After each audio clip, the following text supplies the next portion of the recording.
Yuk jadi bagian dari dakwah kami. Dukung operasional dakwah dan sosial kami, raih pahala amal jariah yang terus mengalir sampai hari kiamat.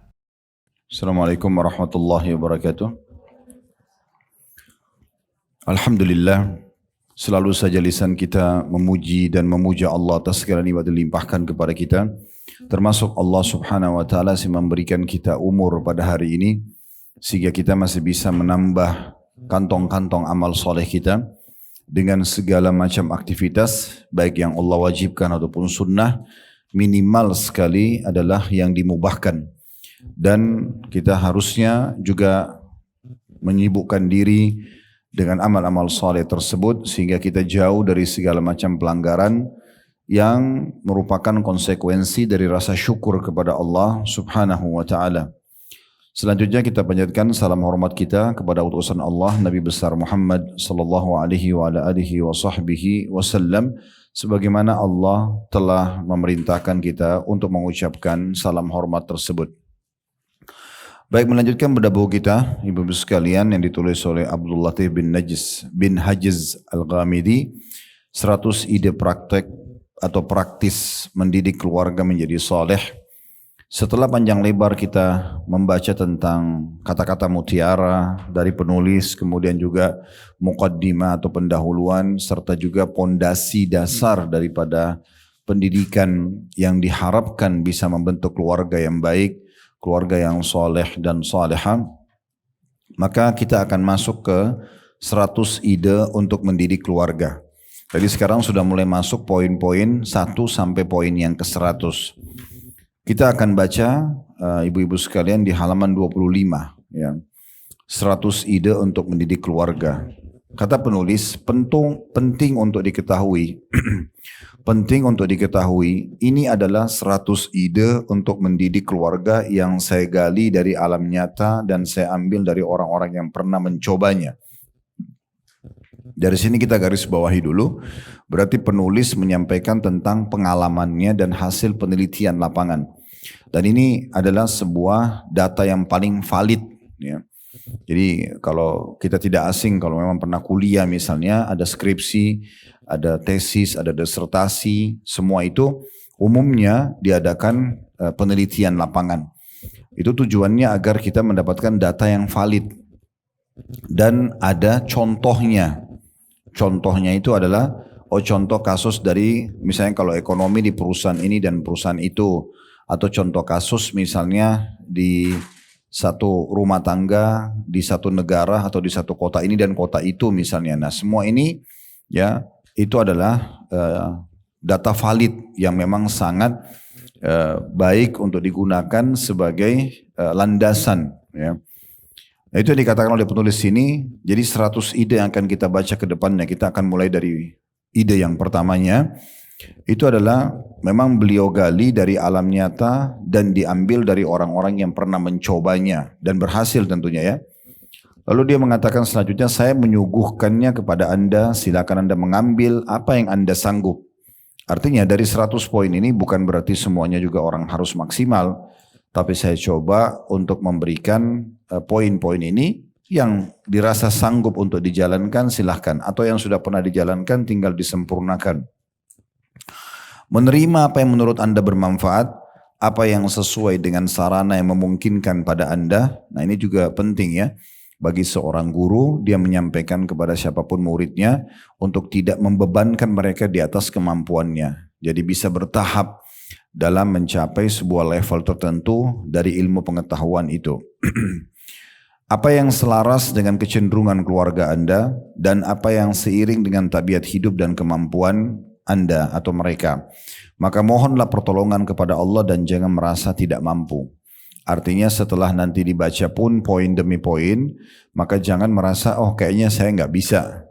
Tapi coba dulu.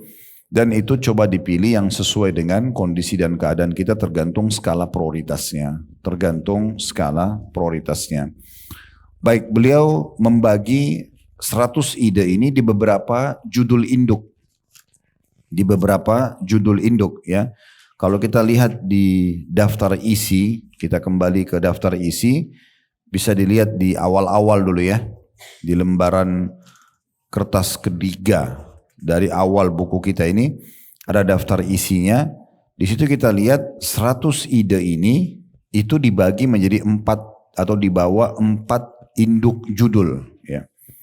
Yang pertama itu tentang ilmu. Ini tidak kurang dari sekitar 12, kurang lebih 12 atau sekian belas ide berhubungan dengan masalah ilmu. Kemudian yang kedua amal keluarga. Ini juga akan dibagi sekian belas poin. Poin ketiga partisipasi keluarga dalam berdakwah kepada Allah. Ini juga akan dibagi. Dan yang keempat menata diri, menata jiwa mereka dan meluruskan perilaku mereka. Nah dari 4 induk judul inilah ada 100 ide tersebut. Ya. Jadi ini menurut saya sangat sistematis. Ya. Sebagai seorang penulis ini sangat sistematis. Karena beliau bukan hanya sekedar menaruh 100 ide, 1, 2, 3, 4, 5 sampai 100 tanpa ada mengarah dan mengerucut ke induk judul. Induk judul itu sangat membantu ya. Kayak misalnya kita membahas tentang masalah sholat. Nah judulnya kemudian dibuatlah misalnya kalau di bab fikih poin 1 adalah sholat.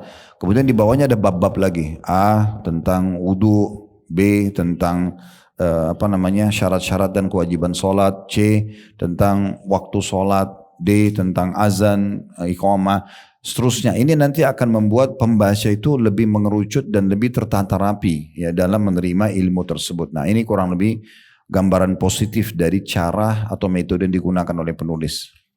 Baik, jadi dari 4 judul induk itu kita akan pelajari sekarang yang pertamanya yaitu masalah ilmu. Kembali lagi ke masalah ilmu. Tapi sekarang lebih detail. Kalau kemarin kita pelajari landasan atau pondasi ilmunya, sekarang kita bicara lebih kepada prakteknya. Bagaimana ilmu itu diterapkan dalam rumah kita.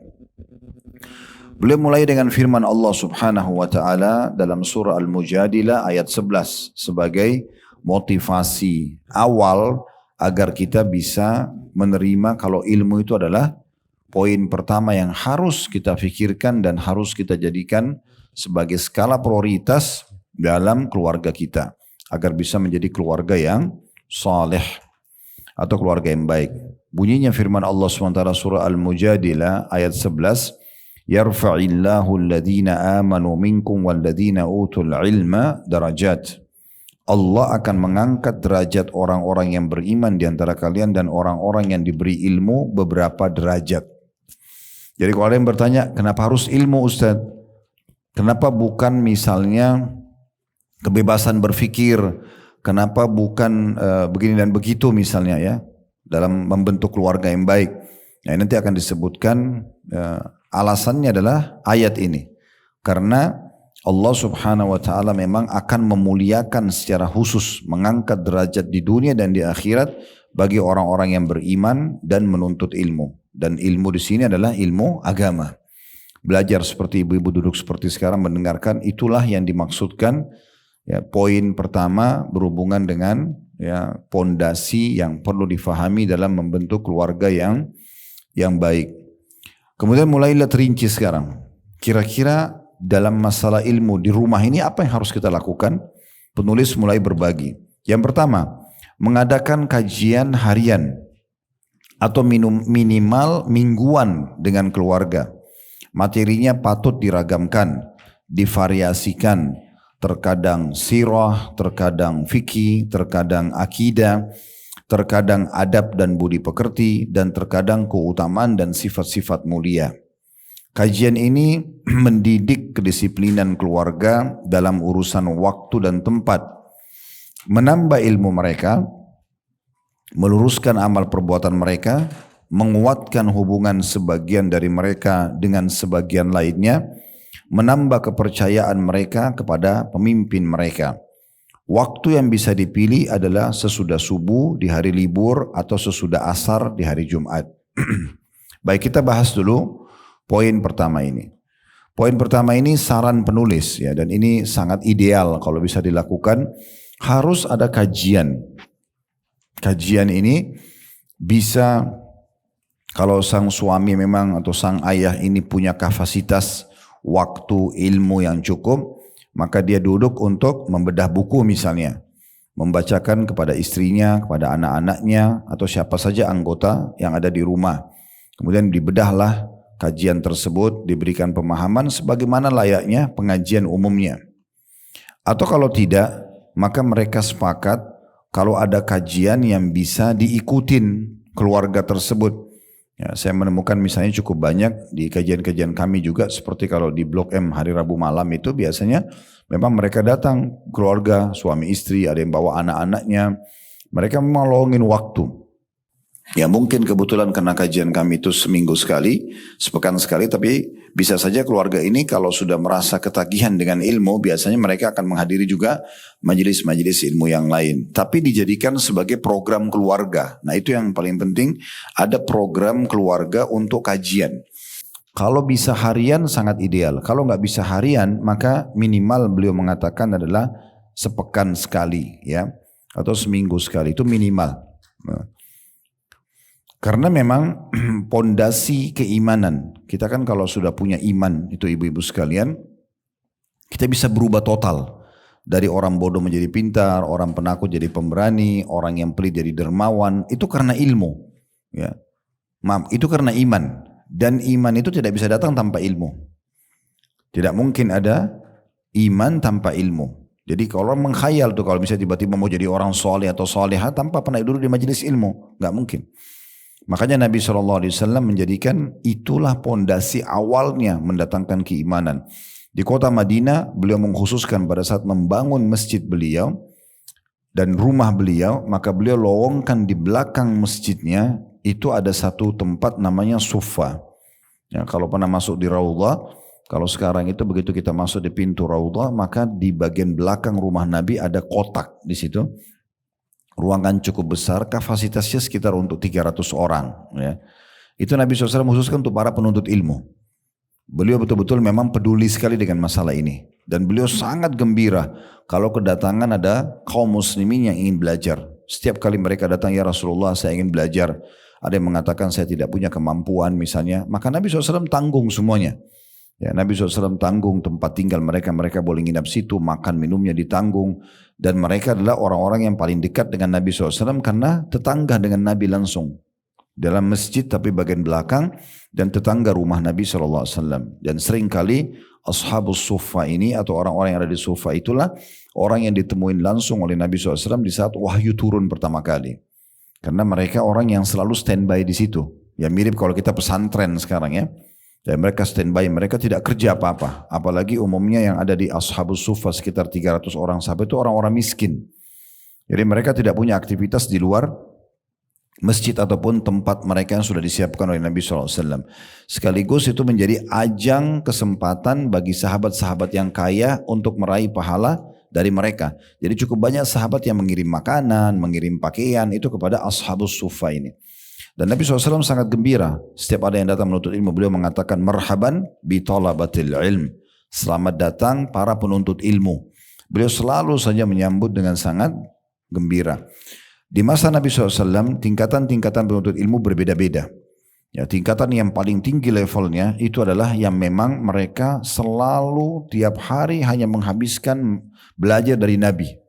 Mereka nggak punya aktivitas lain. Mereka itulah yang ada di Ashabus Suffa itu, ya, di belakang masjid Nabi. Jadi mereka betul-betul dari pagi sampai pagi lagi kerjanya cuma kayak di pesantren, duduk, tunggu, dengarkan hadis, bertanya pada Nabi gitu ya. Mereka memang itu pekerjaannya. Nah, level yang kedua adalah orang yang datang sholat 5 waktu bersama Nabi SAW, tapi mereka punya aktivitas yang lain. Seperti misalnya mereka tetap punya pekerjaan, ada di masa itu ada perkebunan, ada toko di pasar, mereka aktivitas gitu ya. Azan mereka ke masjid. Nah ini kalau kebetulan di masjid ada pertanyaan yang mereka tanya kepada Nabi langsung. Atau kalau Nabi pas sampaikan wahyu atau menyampaikan ilmu maka mereka duduk mendengarkan. Nah, tapi ini tidak standby seperti kelompok yang pertama. Kalau kelompok yang pertama betul-betul memang mereka tinggal di belakang rumah Nabi atau belakang masjid Nabi itu betul-betul standby 24 jam. Setiap saat kadang-kadang wahyu turun, Nabi langsung ketemu mereka dulu, lalu Nabi sampaikan ya kepada mereka. Nanti mereka lah yang menyebarkan kepada orang-orang lain. Nah ini contoh-contohnya kalau kita tahu namanya Abdullah bin Mas'ud, Abdullah bin Abbas, Abdullah bin Umar, ya, Abu Hurairah, Anas bin Malik yang banyak meriwayatkan hadis. Ya, mereka tuh rata-rata di posisi-posisi ini. Makanya tidak semua sahabat banyak meriwayatkan hadis. Orang-orang tertentu saja. Kemudian level yang ketiga penuntut ilmu di masa Nabi SAW adalah orang-orang yang datang, misalnya sepekan sekali, hanya datang Jumat saja. Mereka tinggal cukup jauh dari Masjid Nabawi, sehingga mereka hanya bisa meluangkan waktu karena aktivitas di luar Madinah atau di pinggiran kota Madinah. Itu mereka hanya datang sholat Jumat bersama Nabi. Jadi dengerin khutbah. Berarti kan ada ilmu juga di situ. Nah, ini mereka datang cuma sepekan sekali. Level selanjutnya yang keempat adalah orang yang datang di saat dia ada waktu. Sebulan sekali dia sholat 5 waktu, dia sholat Jumat, itu di perkampungannya dia. Ya. Karena dulu di masa Nabi SAW, kalau kita gambarkan meja ini sebagai kota Madinah, itu banyak sekali suku-suku di dalam. Banyak suku-suku di dalam. Setiap suku itu punya masjid juga, mereka punya komunitas. Jadi ada juga mereka sholat 5 waktu saja. Mereka tidak ke Masjid Nabawi. Nah ini kadang-kadang kapan ada waktu, mereka rindu dengan Nabi, mereka ingin sholat sama Nabi, baru mereka datang. Itu. Kemudian yang terakhir level itu adalah orang yang datang sekali seumur hidup.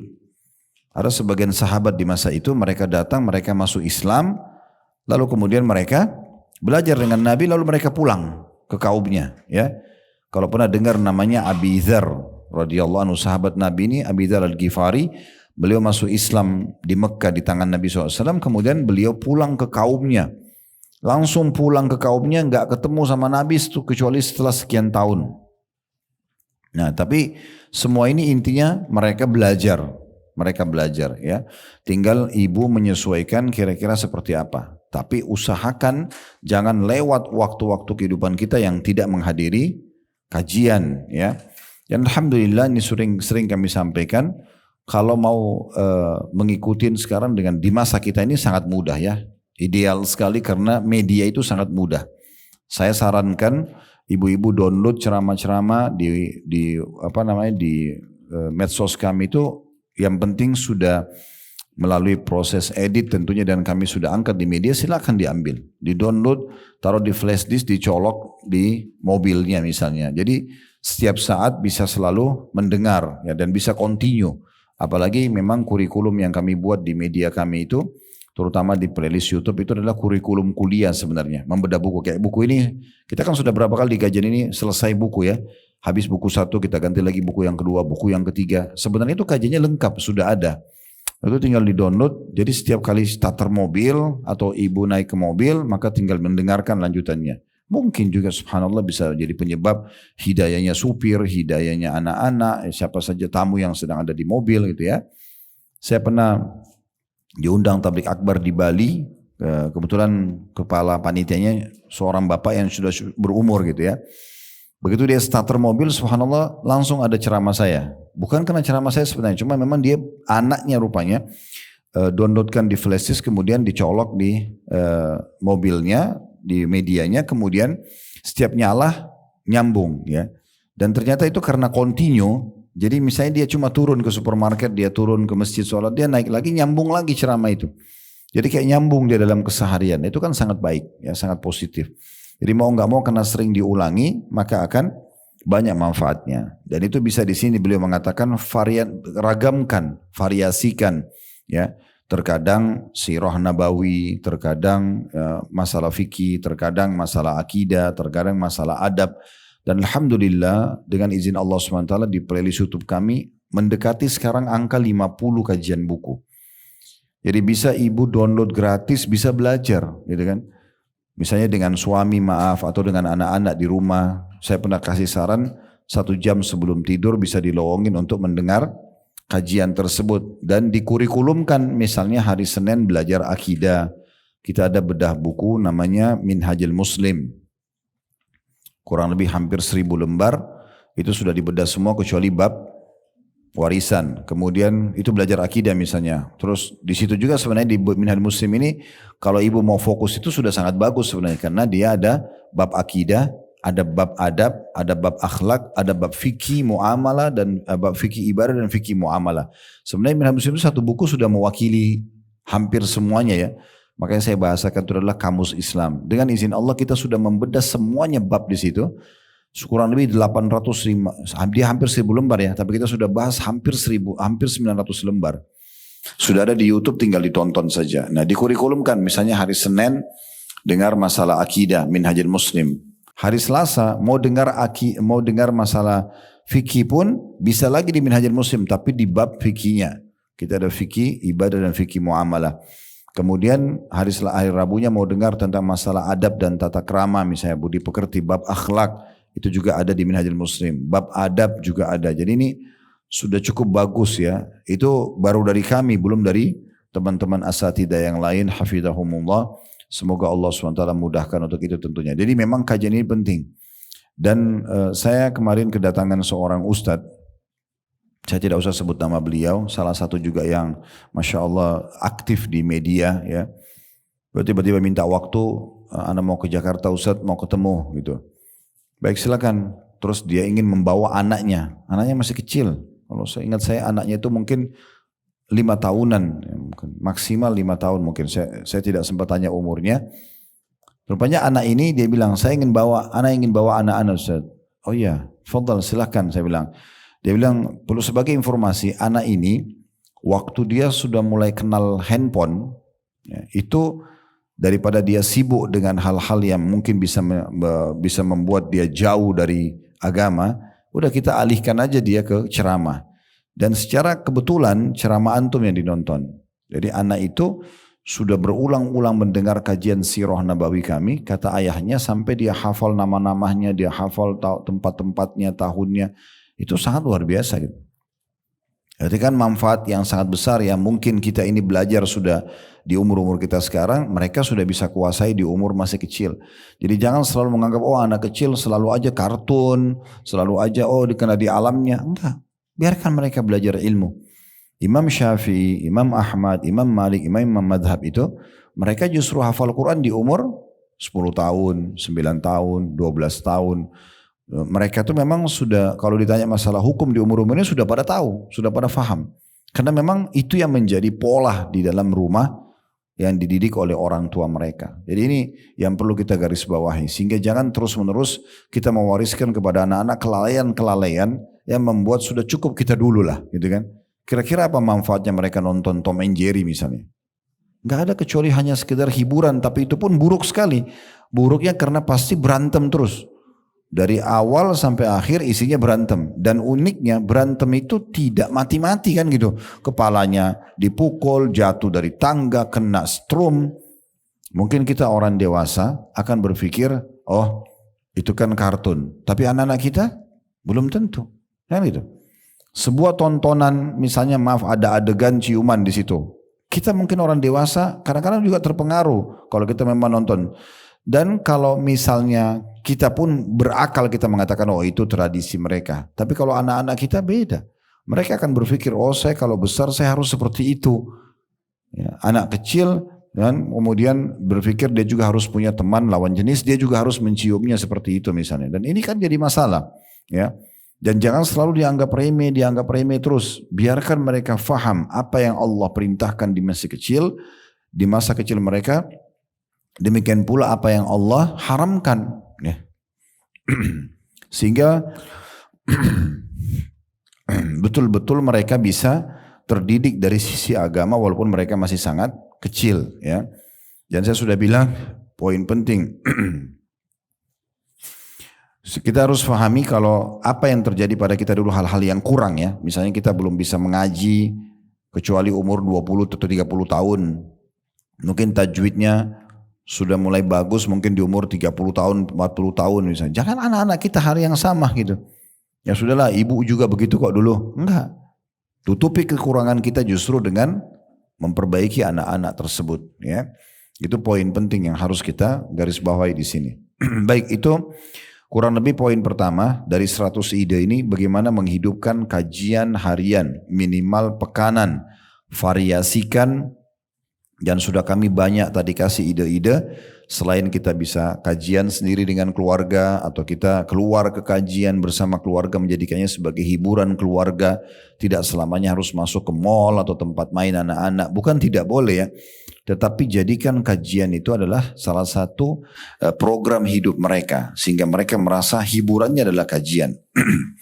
Kemudian juga kalau tidak memungkinkan untuk kepala rumah tangga mengisi materi misalnya, atau tidak memungkinkan keluar pun, maka dijadwalkan. Ini tidak bisa dinegosiasi lagi. Yang terakhir, dengarkan melalui media ya, minimal sehari 1 jam misalnya, dan waktu yang terbaik adalah waktu-waktu lowong. Anak-anak itu terutama banyak sekali waktu lowongnya ya, apalagi kalau belum sekolah, itu banyak sekali waktu lowong di mana kita bisa mengisi dia dengan kajian-kajian tersebut. Baik, yang kedua dari ide dalam ilmu ini adalah menghafal Al-Quranul Karim, yaitu dengan menentukan ayat atau beberapa ayat yang diberikan sebagai kewajiban pagi hari bagi anggota keluarga. Lalu waktu tasmi' itu memperdengarkan ya. Jadi maksudnya dia store, ibu dengar anaknya baca seperti apa ya, itu tasmi' namanya. Ditentukan di antara mereka sesuai dengan keadaan mereka. Dari Buraidah radhiyallahu anhu dia berkata bahwasanya Rasulullah sallallahu alaihi wasallam bersabda, "Man qara'a al-Qur'ana wa ta'allamahu wa 'amila bihi ulbisa yaumal qiyamati tajan min nur, daw'uhu mithlu daw'is syams, wa yuksa walidayhi hullatani la yaqumu bihima ad-dunya." Fayakulan bima kusina hadha fayuqal bi akhdhi waladikum al-Quran. Barang siapa yang membaca Al-Quran, mempelajarinya, dan mengamalkannya, maka pada hari kiamat ia akan diberi mahkota dari cahaya. Cahayanya seperti cahaya matahari, sangat terang. Kedua orang tuanya pun akan dipakaikan 2 pakaian kebesaran yang tak akan tertandingi oleh dunia seluruhnya.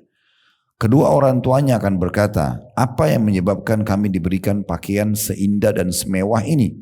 Maka dikatakan kepada kedua orang tuanya, karena pengambilan atau penghafalan Al-Quran oleh anak-anak kalian.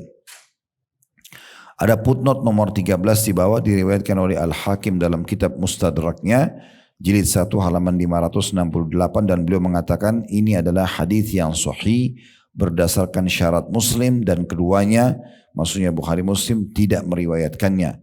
Disetujui kesahihannya oleh Az-Zahabi. Az-Zahabi seorang ulama besar tentunya yang memang juga meneliti hadis-hadis Nabi SAW. Baik, sebelum kita melanjutkan perkataan Ibnu Abbas radhiyallahu anhu, coba kita lebih dalam memahami masalah ini. Ibu-ibu sekalian, Al-Quran adalah kitabullah. Ini kitabnya Allah subhanahu wa ta'ala.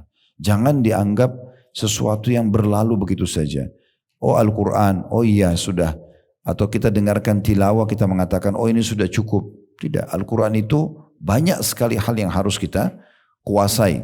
Yang pertama dari tata cara bacaannya. Yang kedua diikuti dengan memperindah bacaannya. Itu memang harus dilantunkan, belajar. Kemudian yang ketiga mentadaburi, merenungi makna-maknanya. Gitu. Kemudian baru menghafalnya. Dan yang terakhir mempraktekkannya. Jadi memang ini harus dikuasai. Jadi yang pertama itu membacanya dengan benar, dengan tajwid ya. Penyebutan huruf hijaiyah yang benar. Kemudian harus memperindah suaranya, bacaannya. Ya. Karena Nabi SAW bersabda, bukan dari golongan kami orang yang tidak memperindah bacaannya. Kemudian yang ketiga, tadabbur, merenungi makna-makna ayatnya. Ya. Kemudian baru yang keempat, menghafalnya, dan yang kelima, mempraktikkan isinya.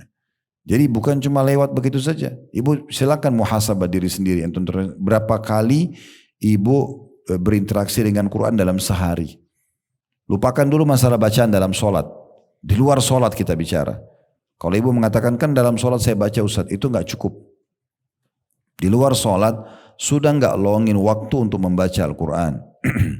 Baca dengan bacaan yang benar. Dan alhamdulillah sekarang bisa belajar tahsin online pun bisa. Ya, maka bisa membacanya. Ya, Dan insya Allah kami pun di Condet ada rumah Quran, tenaga-tenaga pengajarnya bisa berinteraksi, bisa ibu-ibu ikut online ya. Bisa juga kalau mau ke lokasi, kadang-kadang ada sebagian mereka di saat mereka punya waktu lowong bisa diundang. khusus buat kelas untuk tahsin. Kemudian jangan lupa coba belajar untuk melantunkannya dengan indah ya. Karena memang melantunkan suara dengan indah ini dalam bagian daripada agama kita. Waktu Bilal, waktu seorang sahabat bernama Abdullah mimpi azan. Di awal-awal Islam belum ada lafaz azan kayak sekarang. Ini sebagai contoh saja Bapak kedudukan pentingnya memperindah suara dalam bacaan. Di awal-awal Islam belum ada lafaz azan. Nabi SAW menyuruh para sahabat untuk mencari tanda. Ada di antara mereka yang mau pakai trompet seperti Yahudi. Ada di antara mereka yang mau pakai lonceng seperti Nasrani untuk memanggil sholat. Sampai ada seorang sahabat namanya Abdullah mimpi. Dia lihat ada satu orang dalam mimpinya sedang membawa lonceng. Maka dia bilang dalam mimpi, karena tidak bisa ditata juga kata-kata dalam mimpi begitu saja mengalir. Dia mengatakan, bisa nggak kamu jual lonceng itu buat kami? Ya, maka kata orang dalam mimpi itu, dan ini tentu malaikat yang dimaksudkan, mengatakan untuk apa kamu lonceng ini? Kata Abdullah, supaya kami jadikan sebagai tanda sholat kami. Maka orang itu mengatakan, maukah saya tunjukkan yang lebih baik daripada lonceng ini? Dia mengatakan iya. Kata Abdullah iya. Maka orang itu mengajarkan lafaz azan sebagaimana kita tahu. Allah Akbar sampai la ilaha illallah. Setelah selesai dia terbangun, dia datang kepada Nabi SAW, ya Rasulullah saya mimpi begini.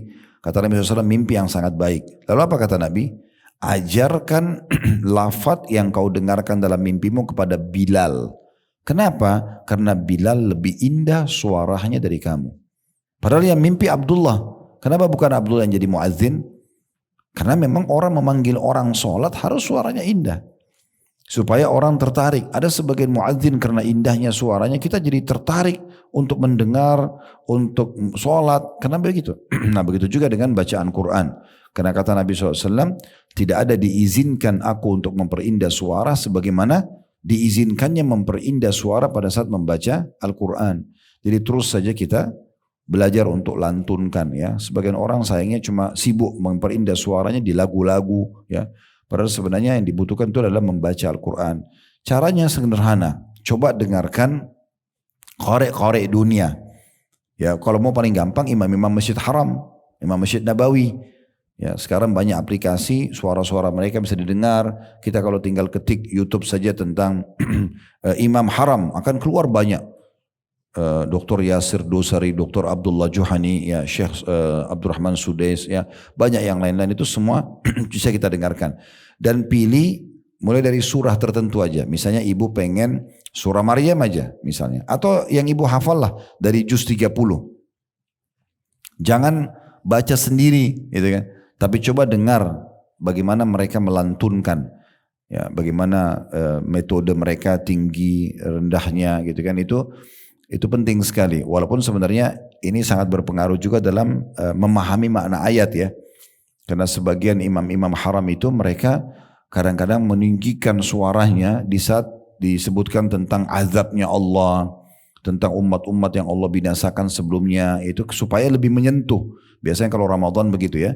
Nah beruntunglah orang yang faham bahasa Arab sehingga dia bisa mengikuti lantunan ayat itu. Bahkan kadang-kadang mereka sampai menangis ya.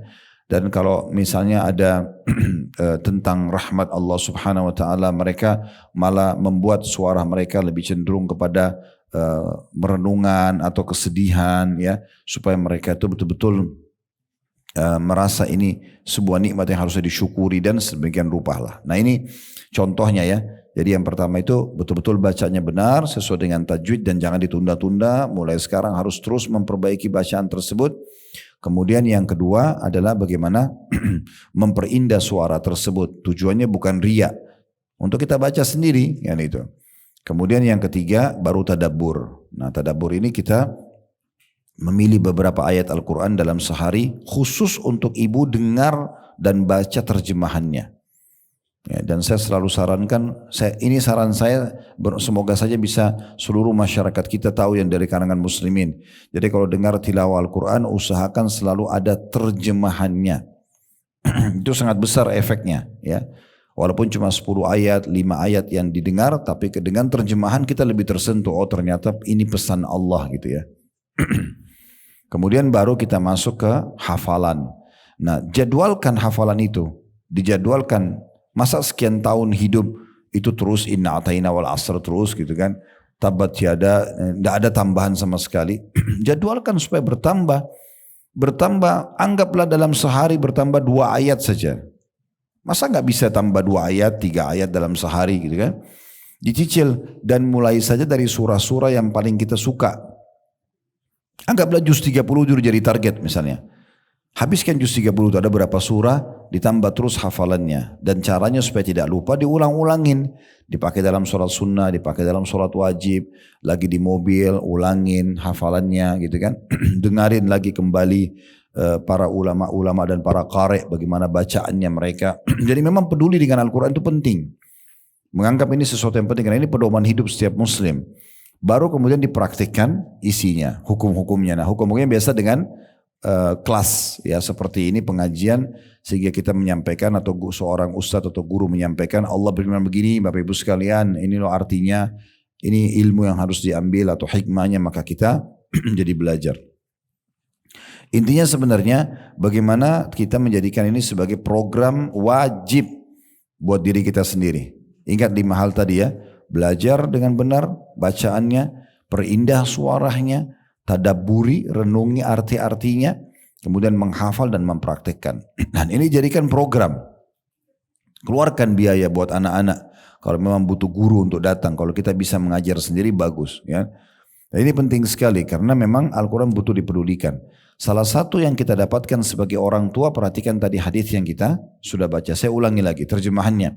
Kata Nabi Muhammad SAW dalam hadis yang sahih, barang siapa yang membaca Al-Quran, dia sendiri baca Al-Quran, dia mempelajarinya, pelajari hukum-hukumnya, mempelajari ya makna-maknanya, mengamalkan isinya.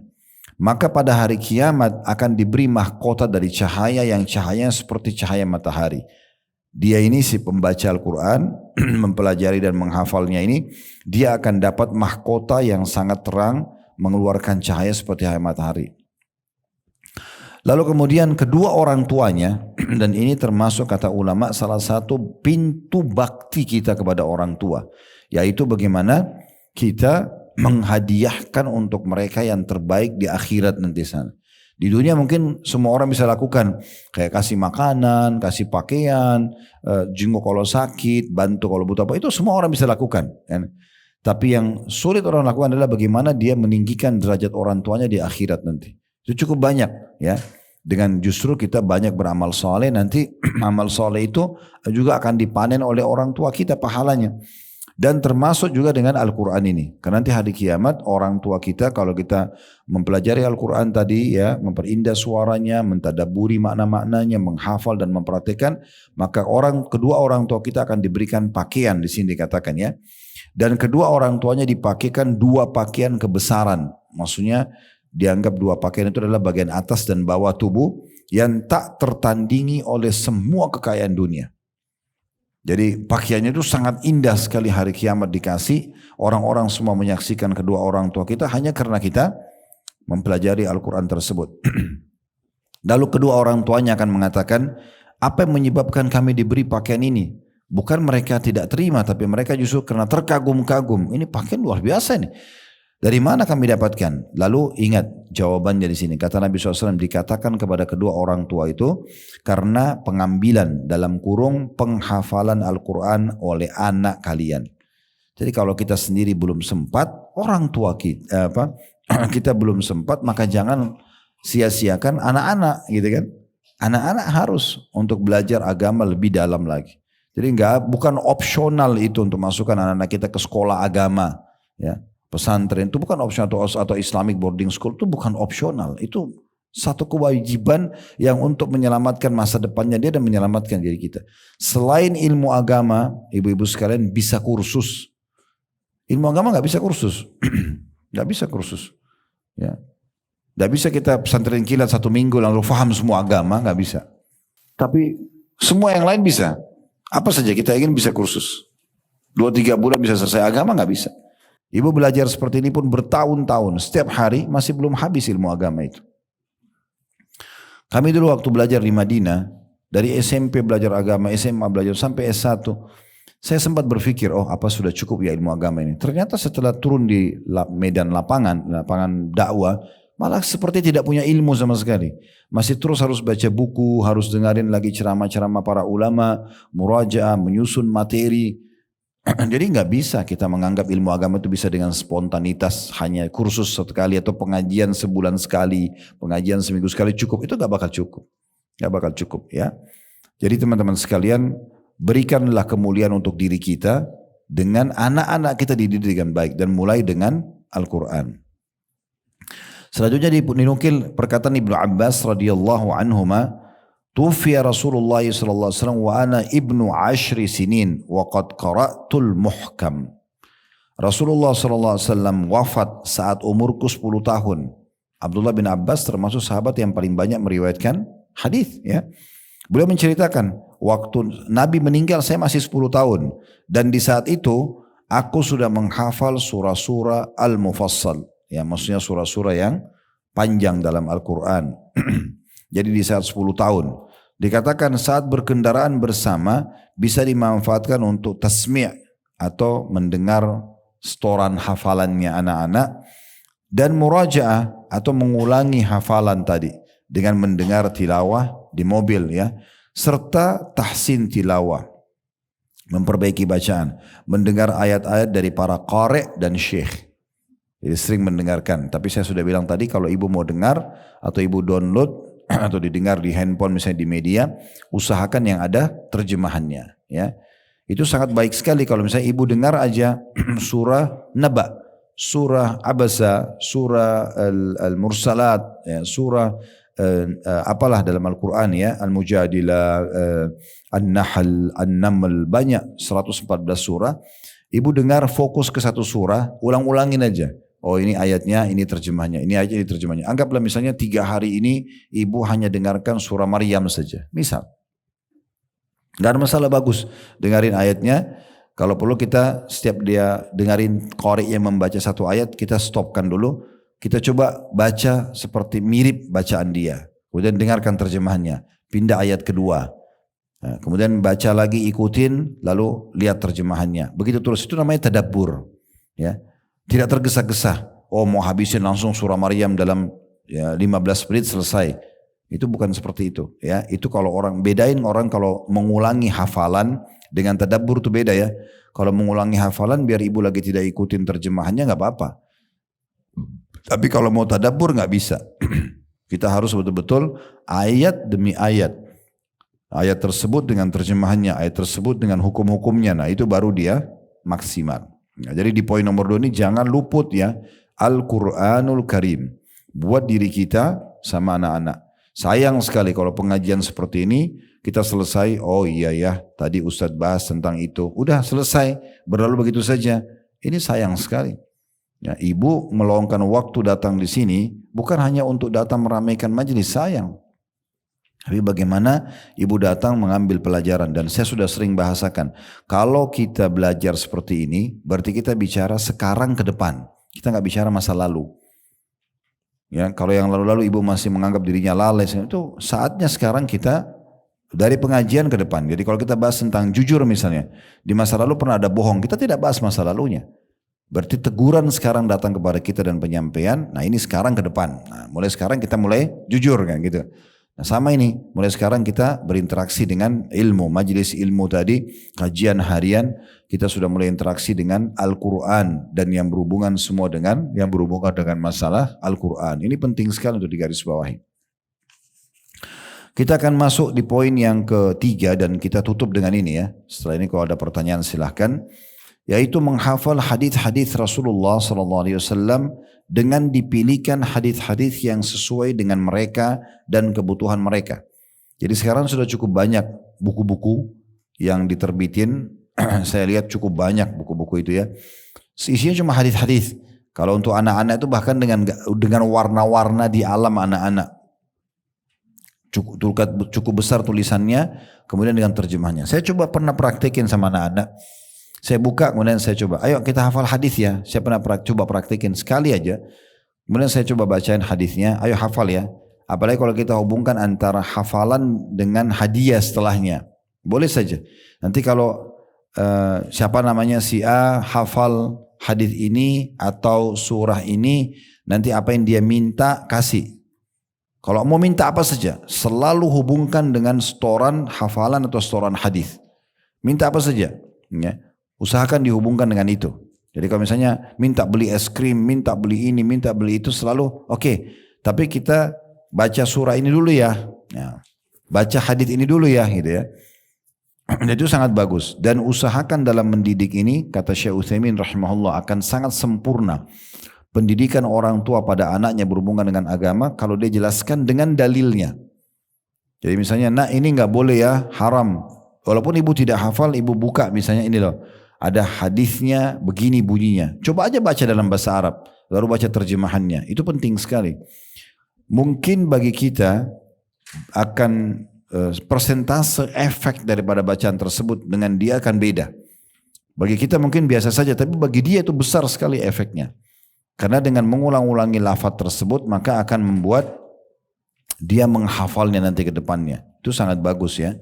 Termasuk juga kalau misalnya ibu-ibu sudah masukin anaknya sekolah di sekolah-sekolah agama, kemudian ada hafalan-hafalan Al-Quran atau ada hafalan hadis. Kalau dia bilang ibu atau umi atau apa saja Anda dipanggil misalnya sama anak, tadi belajar ini loh, kemudian dia mau dengarin surahnya, dengarin walaupun ibu tidak hafal. Iya nak, iya ibu dengar ya, baru biarin dia baca.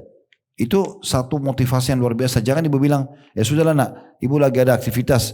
Atau nanti kamu dengarkan di waktu lain. Jangan, di saat itu dia lagi semangat. Jangan dijatuhkan semangatnya. Dengarkan saja ya, dia baca. Kalau perlu kita ambil, sebentar ya, Umi ambil dulu ini misalnya. Diambillah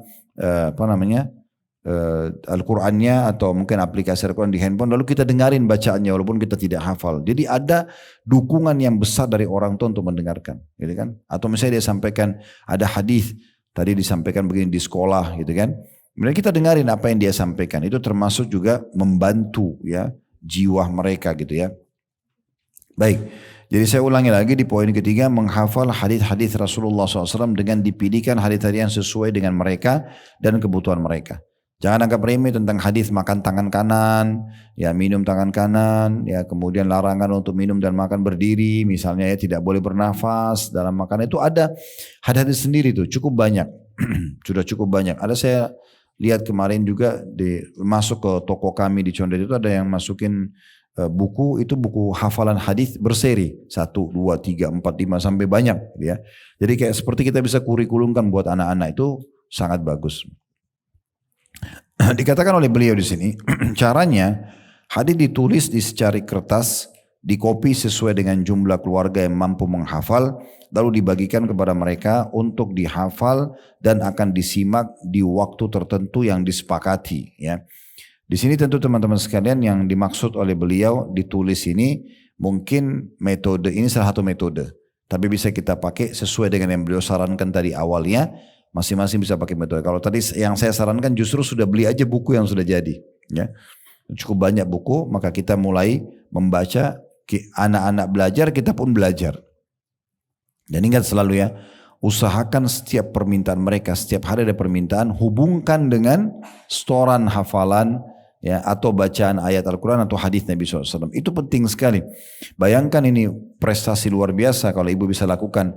Dalam sehari misalnya ada 10 atau 20 permintaan mereka. Berarti 10-20 kali mereka akan mengulangi sebuah ayat atau sebuah hadis. Satu ayat saja cukup. Satu hadis saja cukup misalnya. Nah itu sangat luar biasa. Efeknya akan sangat baik ya. Kemudian dikatakan beliau menyarankan hadis-hadis bisa diambil dari as-sahihain. Ini istilah bagi Sahih Bukhari dan Sahih Muslim. Ya, tentu ini gampang sekali sekarang di-download, banyak PDF-nya, banyak sekali.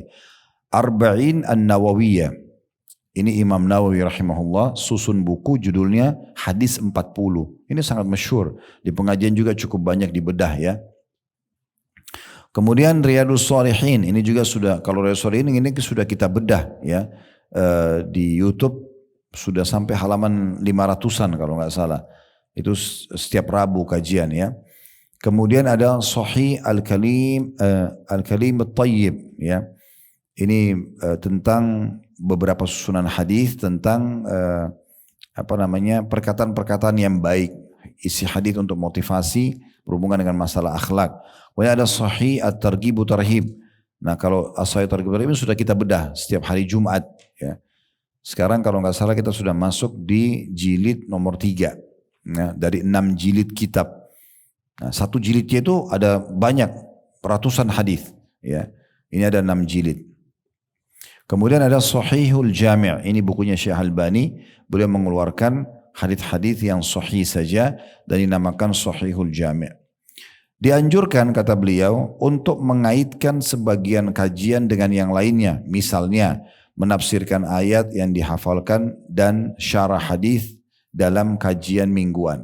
Jadi kalau mau ikat ilmu itu supaya dia bisa lebih efektif dan bagus, adalah bagaimana ibu mengaitkan antara satu kajian dengan kajian yang lainnya. Misalnya jadwalin hari Senin kita dengar kajian ini, ya, hari Selasa ini, hari Rabu ini. Atau kalau mau disederhanakan lagi dengan anak-anak, misalnya ibu fokus ke satu buku hadis yang isinya misalnya ada 20-30 hadis. Fokus saya di buku itu dulu, diulang-ulangi hadis tersebut, termasuk juga dengan tontonan. Jadi yang harus hati-hati ini tontonan ini. Kalau tontonan mereka sudah mengarah kepada hal-hal yang lain selain daripada hal-hal yang ilmiah, maka ini berbahaya sekali karena akan bersaing dalam diri mereka yang mana yang lebih menarik bagi mereka. Makanya kita sebagai orang tua itu jangan hanya sekedar melepas anak dengan handphone tanpa kita kontrol, jangan, ya. Seakan-akan yang penting anak itu tenang, itu salah. Karena kita tidak tahu apa yang sedang dia tonton. Tidak apa-apa kita rewel di situ dengan tujuan supaya jangan mereka salah, gitu, ya.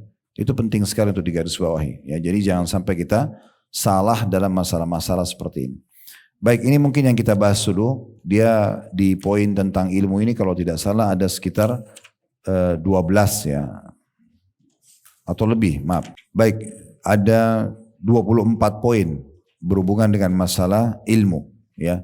Tapi saya cukupkan sini 3. Dan insya Allah dalam pendidikan anak ini saya lihat cukup banyak pertanyaan masuk. Nanti kita terus lanjutkan, ya, karena ada sekitar 24 poin tentang masalah pendidikan dan bagaimana kita membuat program dalam hidup.